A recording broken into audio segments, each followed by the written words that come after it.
தமிழ், தாத்தா தாத்தா இல்லாம பாப்பாவுக்கு போர் அடிச்சுதா? அதான் தாத்தா வந்துட்டேனே, இனிமே நம்ம விளையாடலாம்.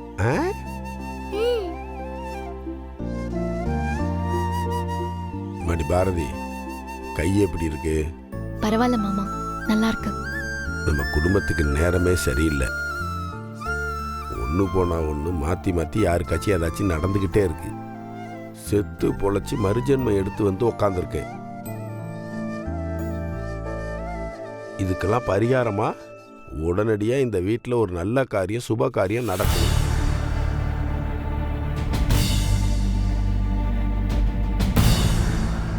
இதுக்கு ஒரே தீர்வா, முதல் வேலையா பாரதிக்கும் துரப்பயலுக்கும் கல்யாணம் பண்ணுறதுக்கான வேலையை ஆரம்பிக்கணும். அப்பதான் எனக்கு நிம்மதியாக இருக்கும். ஆமாங்க, நீங்கள் சொல்கிறதும் சரிதான். நான் ஏற்கனவே நம்ம ஜோசியரை வீட்டுக்கு வர வச்சு கல்யாணத்துக்கு நாள் குறிச்சிட்டேன். இன்னும் 2 நாளில் நல்ல முகூர்த்த நாள் இருக்குன்னு சொன்னார். இந்த முகூர்த்தத்தை விட்டா அப்புறம் முகூர்த்தத்துக்கு கொஞ்ச நாள் வெயிட் பண்ணுற மாதிரி ஆயிடும்னு சொன்னார். புரியுது மரகதம். உன் பையனுக்கும் மருமகளுக்கும் கல்யாணத்தை பண்ணி வைக்கணுங்கிறதுல ஆர்வமாக இருக்க. சந்தோஷமான விஷயம்தான். ஆனால் 2 நாளைக்குள்ள கல்யாண வேலையெல்லாம் பார்க்கறது ரொம்ப சிரமமாக இருக்குமே. அதை எப்படி சமாளிக்கிறது? எனக்கு உடம்பு வேற சரியில்லையே, அதான் யோசனையாக இருக்கு. மாமா, கல்யாண வேலையை பற்றிலாம் கவலைப்படாதீங்க, அதெல்லாம் நான் பார்த்துக்கிறேன். நீங்கள் என்கிட்ட சொன்ன மாதிரி எல்லாரையும் கூப்பிட்டு தடபுடலாக விருந்து வைக்கிறது இப்போ வேண்டாம். ஆனால் தெரிஞ்சவங்க, நெருங்கிய சொந்தக்காரங்க, பங்காளிங்க, இவங்களை மட்டும் கூப்பிட்டு பண்ணால் போதும். சொந்தத்துக்குள்ளேயே பண்ணிக்கிட்டா நல்லதுன்னு நானும் நினைக்கிறேன்.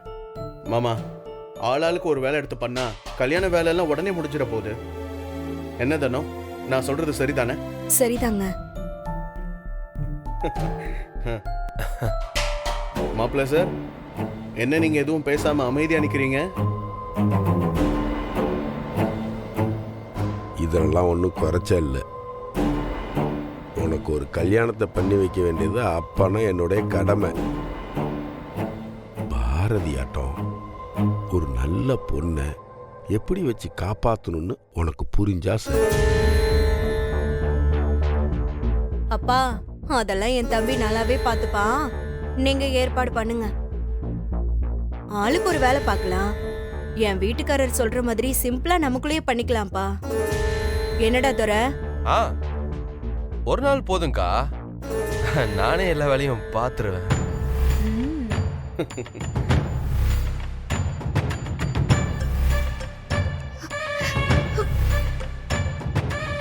இரு பாரதி, இன்னும் 2 நாள் தான். அதுக்கப்புறம் நீ துரையோட பொண்டாட்டி. இந்த மூஞ்சிய அப்புறம் எங்க கொண்டு போய் வைக்கிறேன்னு பார்க்குறேன். சரி, மாப்பிள்ளை சொல்ற மாதிரி ஆளுக்கு ஒரு வேலையா பார்ப்போம். சிம்பிளா சிறப்பா இந்த கல்யாணத்தை பண்ணி முடிச்சிடுவோம். மரதம், சந்தோஷம் தானே? எனக்கு ரொம்ப டயர்டா இருக்கு, நான் போய் படுக்கிறேன். சரிங்க, நீங்க உள்ள போங்க, நான் குடிக்க ஏதாச்சும் எடுத்து. சரி, பார்த்து மாமா. அப்பா பார்த்து வாங்க.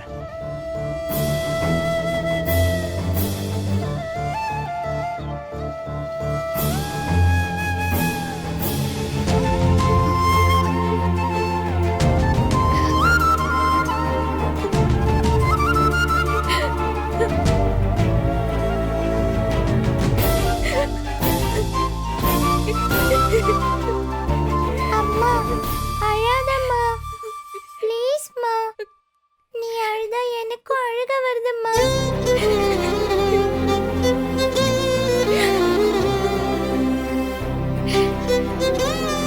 அப்பா, அம்மா எப்படி அழுகுறாங்க பாருங்க. எல்லாரும் சேர்ந்து அம்மாவை அழ வைக்கிறாங்க. நீங்களும் அதை பார்த்துட்டு எதுவுமே சொல்லாம இருக்கீங்க. எங்களுக்கு உங்களை விட்டா யாருப்பா இருக்காங்க? நீங்க என்ன பண்ணுவீங்களோ ஏது பண்ணுவீங்களோ தெரியாது. சித்தப்பாக்கும் அம்மாக்கும் இந்த கல்யாணம் நடக்கவே கூடாது. நீங்க தான்ப்பா ஹெல்ப் பண்ணணும். ப்ளீஸ் பா. நான் உங்க செல்லம் தானே. எனக்காக நீங்க என்ன வேணா பண்ணுவீங்க தானே? ப்ளீஸ் பா, இந்த கல்யாணத்தை எப்படியாவது நிறுத்திடுங்க. அம்மா அழாதம்மா, நான் அப்பா கிட்ட வேண்டிக்கிட்டேம்மா. ஃப்ரெண்டுக்கு கல்யாணம் நடக்க கூடாதுன்னு வேண்டிக்கிட்டேன். கல்யாணம் நடக்கல. அதே மாதிரி ஃப்ரெண்டு நம்மளை விட்டு போக கூடாதுன்னு வேண்டிக்கிட்டேன். அதே மாதிரி ஃப்ரெண்டும் நம்மளை விட்டு போகல. இப்ப கண்டிப்பா உனக்கு இந்த கல்யாணம் நடக்க கூடாதுன்னு அப்பா கிட்ட வேண்டிக்கிட்டேன். இந்த கல்யாணம் நடக்காதம்மா, எனக்கு நம்பிக்கை இருக்குமா.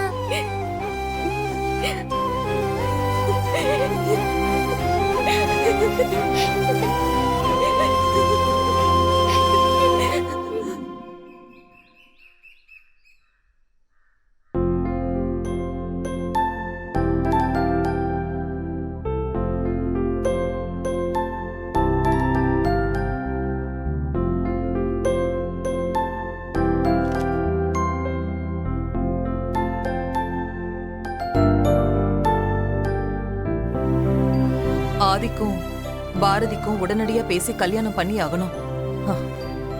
இனிமேலும் லேட் பண்ண வேண்டாம். நான் போய் பாரதியோட மாமனார் வீட்ல சம்பந்தம் பேசுறதுதான் முறையா இருக்கும். பாரதியோட அம்மாவும் அப்பாவும் கிராமத்துக்கு போயிட்டதா சொல்றாங்க. ஆதியும் கேஷவும் இன்னுமா தூங்குறாங்க? ஆதிக்கு சர்ப்ரைஸ் கொடுக்கணும்னு பாரதி வீட்டுக்கு போறத பத்தி அவன்கிட்ட சொல்லவே இல்ல. ஏனே தெரியல, ஆதி ஒரு மாதிரி டல்லா இருக்கான். கேஷவ், வா கேஷவ். இப்பதான் ஆளை காணோன்னு யோசிச்சுக்கிட்டே இருந்தேன். நீ கரெக்டா வந்து நிக்கிற. உனக்கு ஒரு சர்ப்ரைஸ். இன்னைக்கே பாரதி வீட்டுக்கு போய் பாரதி ஆதியோட கல்யாணத்தை நிச்சயம் பண்ண போறோம். ஆமா, ஆதி எங்க கேஷவ்? என்ன கேஷவ், நான் கேட்டுக்கிட்டே இருக்கேன், நீ பதில் பேசாம இருக்க. ஆதி எங்க? அம்மா, ஆதி இப்பதான் ரெடி ஆயிட்டு இருக்கான். ஓ அப்படியா, நல்லதா போச்சு. ஆதியும் வந்துருட்டோம்.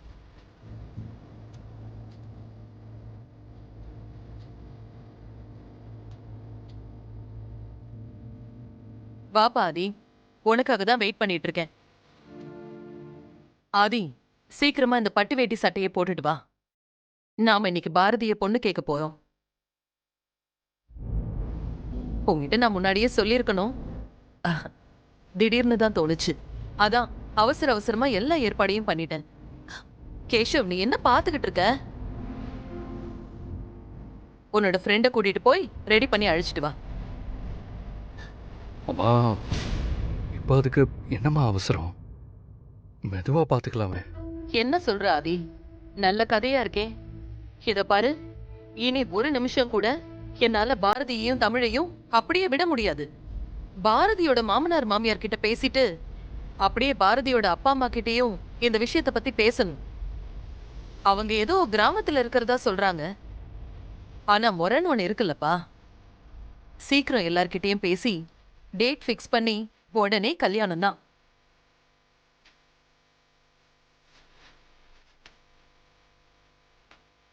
ஆதி, நான் இவ்ளோ பேசிட்டு இருக்கேன், நீ கொஞ்சம் கூட ஆர்வமே இல்லாம இருக்க. என்ன ஆச்சு ஆதி? உடம்பு எதுவும் சரியில்லையா?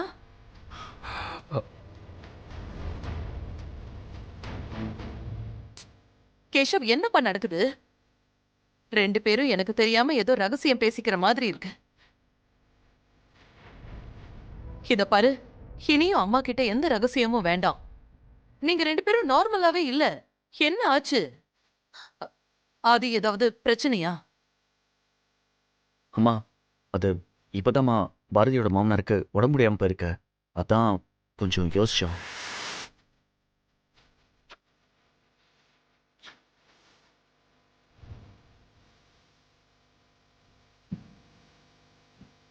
அம்மா, இப்போ நான் சொல்ல போகிற விஷயத்தை கேட்டு நீங்கள் டென்ஷன் ஆகக்கூடாது. நீ துறைய கல்யாணம் பண்ணிக்கிறதுக்கு சம்மதம்னு மாமாவுக்கு சத்தியம் பண்ணி கொடுப்பியா? இப்பவே இந்த நிமிஷமே நான் ஆப்ரேஷன் பண்ணிக்கிறேன்.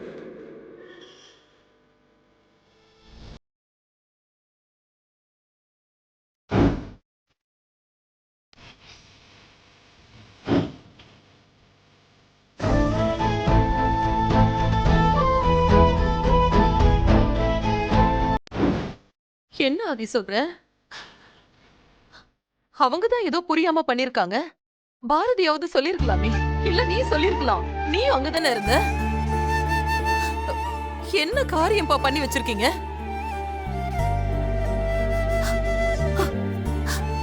எப்படிம்மா பாரதி அவங்க மாமனார் மேல நிறைய மரியாதை வச்சிருக்காங்க. அவரோட உயிருக்கு முன்னாடி பாரதிக்கு அவங்களோட ஆசை பெருசாலாம் தெரியலம்மா. நாம இதை பத்தி பேசி எதுவும் ஆக போறதில்ல.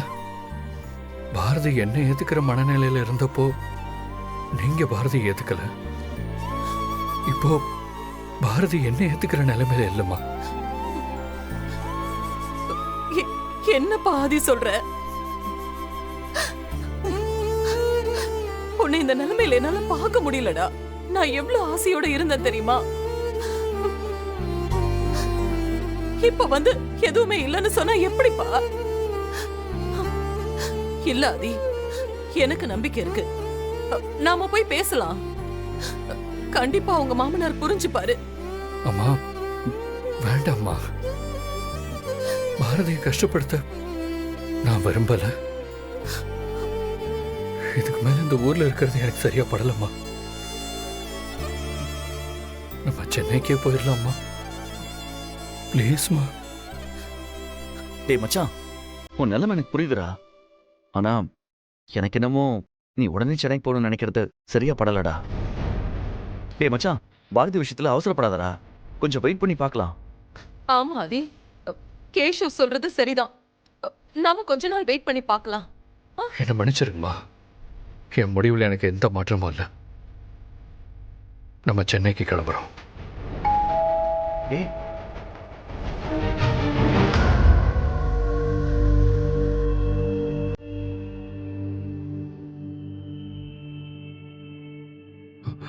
அம்மா, பாரதியோட மாமனார்.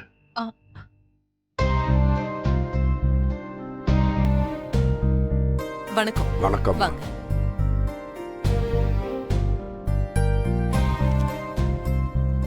உட்காருங்க.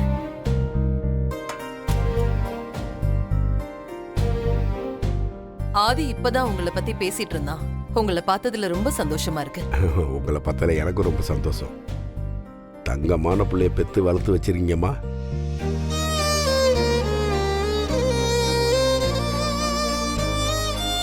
நீங்களும் எங்கேயோ அவசரமா கிளம்பிட்டு இருந்தீங்க போல இருக்கு.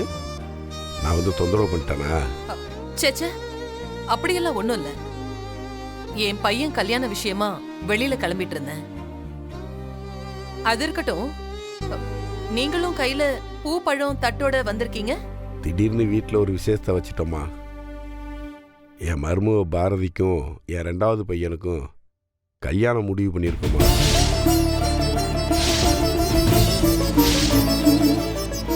ஆதி தம்பி எங்கள் குடும்பத்துக்கு நிறையா உதவி பண்ணியிருக்காரு. என் பேத்தி உயிரை 2 தடவை காப்பாற்றிருக்காரு. அதுவும் இல்லாமல் நான் உடம்பு முடியாமல் ஹாஸ்பிட்டலில் கிடந்தப்ப 2 லட்சம் ரூபா பணத்தை கொடுத்து தம்பி தான் உதவி பண்ணாரு. அதனால தான் முதல் அழைப்பா உங்களை அழைச்சிட்டு கூப்பிட்டு போகலான்னு வந்தேன். எங்கள் வீட்டு கல்யாணத்தில் நீங்கள் அவசியம் கலந்துக்கணும். நீங்கள் 2 பேரும் வந்தீங்கன்னா தமிழும் பாரதியும் ரொம்ப சந்தோஷப்படுவாங்க. சார் மன்னிச்சிருங்க, நானும் அம்மாவும் முக்கியமான வேலையா சென்னைக்கு கிளம்புறோம். அதனால கல்யாணத்துக்கு இங்கே நாங்க இருக்க மாட்டோம் சார். தப்பா நினைச்சுக்காதீங்க. என்ன ஆதி, பெரியவரு வீடு தேடி வந்து கூப்பிடுறாரு. மருமகளுக்கு கல்யாணம் பண்ணி வைக்கிற பெரிய மனசு எத்தனை பேருக்கு வரும் சொல்லு? நாம கண்டிப்பா போய் நல்லபடியா இந்த கல்யாணத்தை நடத்தி கொடுக்கணும். ஐயா, நீங்க எதுக்கும் கவலைப்படாதீங்க. நாங்க கண்டிப்பா கல்யாணத்துக்கு வரோம். இது உங்க வீட்டு கல்யாணம் இல்ல, எங்க வீட்டு கல்யாணம். என்ன ஆதி, நான் சொல்றது சரிதானே? ஆதி தம்பி, நீங்கள் ஆஸ்பத்திரி கட்டின பணத்தை சீக்கிரமாக ரெடி பண்ணி கொடுத்துட்றேன். சின்ன தொகையாக இருந்தால் கூட பரவாயில்ல, பெரிய தொகை. எனக்கும் கடன்லாம் வாங்கி பழக்கம் இல்லை. தக்க சமயத்தில் அந்த நேரத்தில் நீங்கள் செஞ்ச உதவி பெரிய உதவி தம்பி. சீக்கிரம் கொடுத்துட்றேன். என்ன சார் கல்யாணம்னு சொல்றீங்க? நான் பணத்தை பொறுமையா வாங்கிக்கிறேன். இப்போ ஒன்றும் அவசரம் இல்லை சார். அப்புறம் ஆதி தம்பி, அம்மா சொன்னது போல நீங்கள் எல்லாரும் குடும்பத்தோட கல்யாணத்துக்கு வந்து பிள்ளைங்களை ஆசீர்வாதம் பண்ணணும்.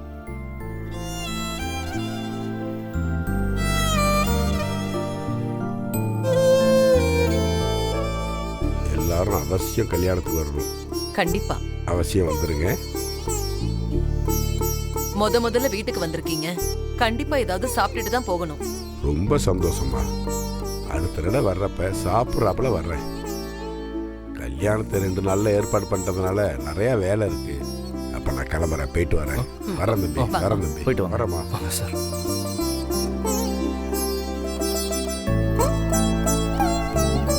என்னம்மா நீங்க புரிஞ்சுதான் பேசுறீங்களா? ஏம்மா நாம எப்படிம்மா அந்த கல்யாணத்துக்கு போக முடியும்? அம்மா நம்ம சென்னைக்கு கிளம்பலாமா ப்ளீஸ்? ஆதி, இந்த கல்யாணம் நடக்காதுப்பா. எனக்கு என்னமோ இந்த கல்யாணம் நடக்கும்னு தோணல. பாரதி கழுத்துல நீ கட்டுற தாலி தான் ஏறப்போகுதுன்னு எனக்கு தோணுதுப்பா.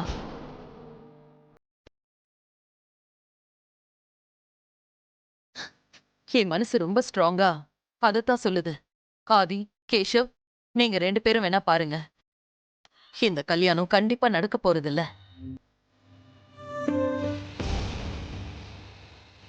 பாரதியோட புருஷன் தெய்வமா இருந்து உனக்கும் பாரதிக்கும் கண்டிப்பா கல்யாணத்தை நடத்தி வைப்பாரு.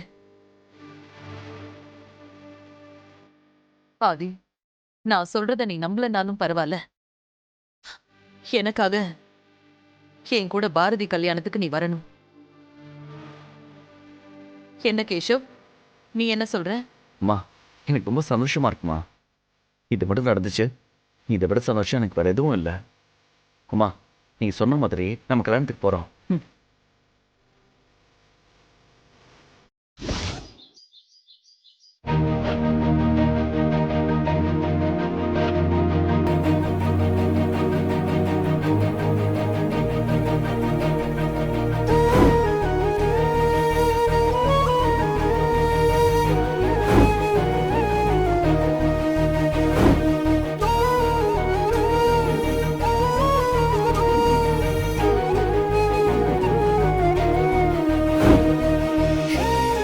என்ன மன்னிச்சிருங்க ஆதி. என்ன சுத்தி என்ன நடக்குதுன்னு எனக்கு தெரியல. அதை தெரிஞ்சுக்கவும் நான் விரும்பல. நம்ம 2 பேரும் சந்திச்சதுக்கு நீங்க சொன்ன விதிதான் காரணம்னா, இப்போ இப்படி எல்லாமே மாறி போனதுக்கும் அந்த விதிதான் காரணமா? அப்படி இருந்தா அதை ஏத்துக்க நான் தயாரா தான் இருக்கேன்.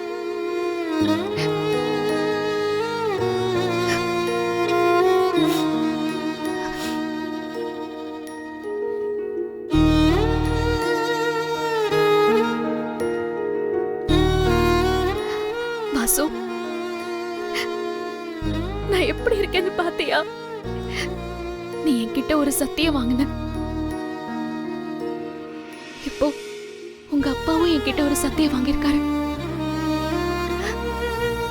ஆனா 2மே ஒண்ணுதான். நீ உன் உயிர் போறப்போ என்கிட்ட சத்தியம் கேட்ட. உங்க அப்பா அவரு உயிரோட இருக்கணும்னு சத்தியம் கேட்டாரு. நீ எனக்கு பிடிச்ச மாதிரி வாழ சொன்ன. ஆனா அவருக்கு பிடிச்ச மாதிரி வாழணும்னு என்கிட்ட சத்தியம் கேட்டாரு. இப்ப நான் என்ன பண்றது வாசு? இந்த 2 சத்தியமும் என்ன எப்படி நிக்க வச்சு வேடிக்கை பாக்குது பாத்தியா? நீ போனதுக்கு அப்புறம் அதே மாதிரி ஒருத்தர் கிட்ட என் மனச பறி கொடுப்பேன் நான் நினைச்சு கூட பார்க்கல. தயங்கி தயங்கி எனக்கு கொஞ்சம் கொஞ்சமா ஆதியை பிடிக்க ஆரம்பிச்சப்போ என் கைக்குள்ள இந்த உலகமே வந்துருச்சுன்னு சந்தோஷப்பட்டேன். ஆனா இப்ப என் கையை திறந்து பார்த்தா ஒண்ணுமே இல்ல வாசு. நீ எல்லாத்தையும் பார்த்துட்டு தானே இருக்க. நீ எனக்காக எதுவுமே பண்ண மாட்டியா? நீ எங்க போனாலும் உன் உயிர் எங்களையே சுத்திட்டு இருக்குன்னு சொல்லுவியே. இப்ப நீ எங்கடா போயிட்ட? அந்த துறைய கல்யாணம் பண்ணிக்க எனக்கு இஷ்டம் இல்ல வாசு.